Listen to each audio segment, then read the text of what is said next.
I was doing an interview with a reporter from The Final Call. This was a few months ago. Anybody recognize The Final Call? That's the newspaper from the Nation of Islam. Louis Farrakhan's group. Anyway, so about halfway through the interview, the guy goes, "Colin, you're probably one of those guys who believe that America is in a post-racial society." I said, "No, I don't believe that at all. I believe America is one of the most I believe America is the most race-conscious country on the planet."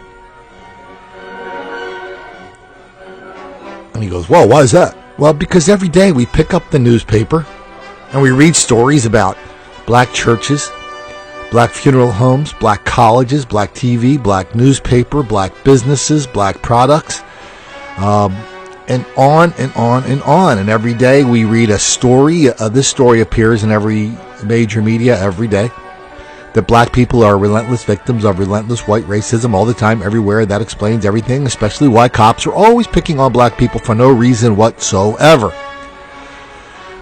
So we're extremely race conscious.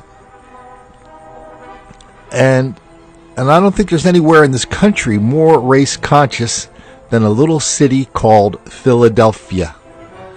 And here's the latest example of that. Hi, this is Colin Flaherty. I'm the author of Don't Make the Black Kids Angry. Here we talk about black mob violence, black on white crime, the knockout game, and the biggest lie of our generation, the hoax of black victimization, all without racism, without rancor, without apologies. So pick up the paper this morning from Philadelphia, the Philadelphia Daily News. The headlines say, "Assaults, harassment on Schuylkill banks cause alarm." This is another story about another bike trail where large groups of black people frequently, regularly, and intensely attack bikers, hikers, joggers, and runners on this trail, on this urban bike trail. It's a story I've done dozens and dozens of times, documented in Don't Make the Black Kids Angry, that scintillating bestseller. Go out and get it right now. If you haven't read it, read it. Damn, how many times do I have to tell you people that? So this is just the latest one, but as usual, this one kind of has a twist. Now, just for the benefit of a lot of the new listeners and watchers to this YouTube channel, most of the time we do video, but this story, sometimes if a story is so important, I just have to use the clips from the story. And this is one of those stories. So there's bike trails all over the country. They're kind of new. A lot of them are new, and it's the big movement is called Rails to Trails. So you get all these abandoned railroad rights of ways, and you pull up the tracks or you pave over them. You put a little stripe down the middle. You put a few bushes here and there. Maybe you put a fence here and there. Put up a sign saying, "Hiking, biking, right here. Come one, come all." Well, the reason the railways are abandoned there is because these trails, 999 times out of 1,000, these railway trails go through an urban neighborhood, a high crime neighborhood. You know we don't talk in euphemisms around here, do we? It goes through a black neighborhood. So it's almost as if somebody sat around a table and they said, "Well, how could we cause the most hijinks in this town? Hey, let's do this. Let's put a recreational area in the middle of the most dangerous neighborhood in Philadelphia, and then we'll make this recreational area appeal to the most delusional people in Philadelphia, the kind of white liberal types, and then let's step back and watch the carnage." Well, that's what happens on this trail, and this is just the latest example of it. There's a runners group, and somebody posted something on a runners group saying, hey, they were, mostly women, by the way, and saying, hey, I was, jogging down the trail. We'll see the article in a minute. The stories are basically the same. I was surrounded, harassed, touched, taunted, assaulted, robbed. And every one of these stories, it always opens the floodgates for other people to say, "Oh yeah, that happened to me. That happened to me. That happened to me. Oh yeah, I saw that over there." So, and then reporting, people seldom report it because they know in Philadelphia that reporting an assault with by a bunch of black kids on bicycles is it's kind of like spitting into the wind. So let's take a look at the latest example, but let's take a look at some of the reaction to this latest example of large-scale, regular black mob violence directed at white people. Okay, the story starts out regularly enough. Recent reports: women being assaulted and harassed, causing alarm among Philadelphia runners, and they're encouraging the victims to report the incidents to the authorities. So, what do we know from that? A, lots of stuff happening. B, nobody's reporting it. C, apparently stuff's happening by itself because they really don't mention who's doing it. The story was prompted by a Facebook page, a posting on a Facebook page called Run to 15 on Facebook. And a woman talked about something she saw. She said she saw 5 male teenagers riding their bikes surrounding a female runner who looked terrified. After the group of teenagers took off, the runner said that the teens harassed her, slapped her butt, and cornered her with their bikes. Oh, by the way, this is sexual assault. The article continues. In comments to the post, the other runners wrote that they recognized the teens. They've seen the group purposefully swerve into or try to knock over runners, smack women as they ride past, and make lewd comments. And the article goes on. Then you go to the Facebook page and you see the comments there. There's about 25 comments when I checked in. They're very, very antiseptic. About half of the comments involve people saying, "Hey, why are they calling us joggers? We're runners." And then the other half, good portion of the other half of people saying, "Hey, if you keep generalizing and making stereotypes, we're going to kick you off this page." So there's no discussion on this Facebook page that almost all the victims are white women and almost all the predators are black men. So here's the thing, and this, a little editorializing here. When you live in a city like Philadelphia, Camden, Baltimore, parts of New York, Boston, Washington, D.C., when you live in one of these gentrified neighborhoods, you've really kind of made a pact with yourself. You really convinced yourself of a couple things. One, everybody else on this planet might be racist, but you are not. You have nothing but love for all of God's creatures. And so, by that reckoning, you should be able to go anywhere you want and fear no person because you didn't do anything. Why is anybody going to dislike you? That's the first delusion. The second delusion is you kind of buy into the fact that all this stuff that's happening is happening to people besides you, and it didn't happen to you yet, so it's impossible that it will ever happen to you. That's called infantile omnipotence. It kind of harkens back to a child in the crib when he figures out his crib is a very safe place. So that means the entire planet is equally safe. So that's the deal you make when you're a white person living near black neighborhoods in places like Philadelphia. You really convince yourself it's all okay, and the only people that are getting hurt are the bad guys who deserve it, not you. That's what we see with the runners. So the runners are, in full delusional mode, but the other readers of the Philadelphia media are not. I mean, a lot of the people who read my stories, who read my books, they remember just a few months ago how we did a story about a guy who was just out of prison. He was driving around a seedy, one of the black neighborhoods of Philadelphia with his lights off, 3 a.m. A couple of cops stopped him, said, "Hey, what's up?" All of a sudden, there's a fight. All of a sudden, he's diving into his car to pick out a gun, and they killed him. The cops pulled their guns and killed him. So, within a few days, Al Sharpton's National Action Network was there organizing protests.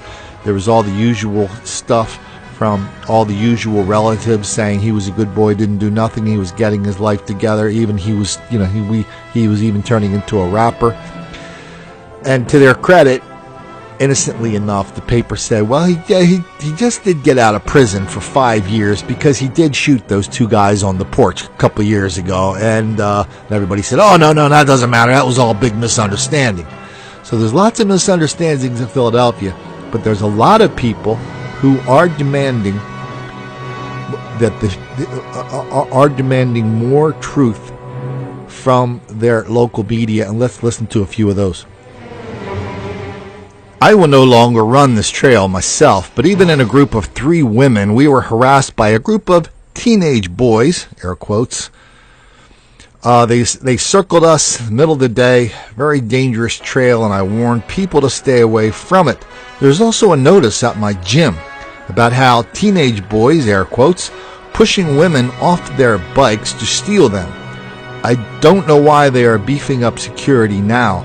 This trail has been dangerous for years. Here comes an observation and a solution. This has been going on for at least 3 years now. The group that runs the park is aware of it. The police are aware of it. It's the same group of kids, air quotes, on bikes year after year. The police need to be stationed there all the time, period. It needs to be a regular beat. Blah, blah, blah. Fix it with putting cops on the beat, period. Wow. Yeah, I know that sounds good, and it sounds commonsensical, but here's the truth about places like Philadelphia, Boston, Washington, Baltimore, Minneapolis, St. Paul, Kansas, St. Louis, Seattle, Portland, and hundreds of other cities around the country. People who commit this kind of violence are now not recognized as predators or criminals, but instead they are recognized as victims of white racism who have not been given enough educational and employment opportunities because of this relentless white racism. I'm not kidding about that. I mean, out in Portland, Oregon, they were having a lot of this going on. Bikers were being knocked off their bikes, assaulted, robbed, nasty business. And the local bike club was dutifully reporting it. Then all of a sudden, a couple of years ago, they stopped. But one of the very last posts they had about this epidemic of black on white crime on hiking and biking trails in Portland, it said, well, people, we have to admit that biking is not the most diverse sport. And maybe that's why they're unhappy that they know that not many black people ride bikes. So that's the kind of delusional thinking that lets people ignore, deny, condone, excuse, encourage, and even lie about this level of black on white crime all over the country, including bike trails in a little place like Philadelphia. Let's get to a good example of that kind of thinking. Let's call upon Alex Yamak. Only bigots that are concerned about having evidence to confirm and support their racist views and perspective are concerned with the race of people involved in incidents like this. If you read and watch the news on a regular basis, you will see there are plenty of white people committing crimes every day, too. Okay, first of all, Alex, it is my humble belief that what you are saying is not true. But here's my observation, is that when people like Alex say white people are doing it too, they just never post the links.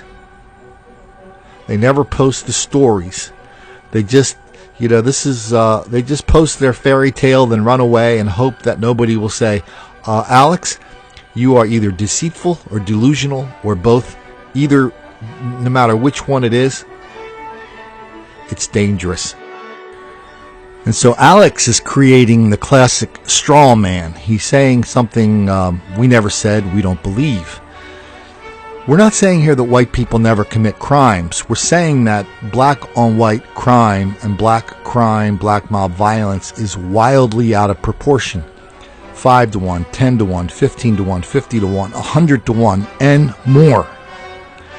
So when somebody like Alex rolls along and says, well, I saw a white person do it last week too, even though I don't have the links, I don't have any stories, and I'm just basically making it up. I'm sure it has to be true somewhere. So if we're saying it's 10, 20, 50 to 1, and he provides the 1, he's not contradicting what we say. He's validating what we say. Sorry about that, Alex. Let's wrap it up with Floyd the Big Dog Wiener. I noticed the race of the perpetrators is not mentioned in the article, but it is mentioned in the comments, and it is exactly what we would all assume. I have seen groups fitting this description on the path many times, and they were always acting in aggressive and irresponsible ways, detracting from the enjoyment of the trail. Here's the good part.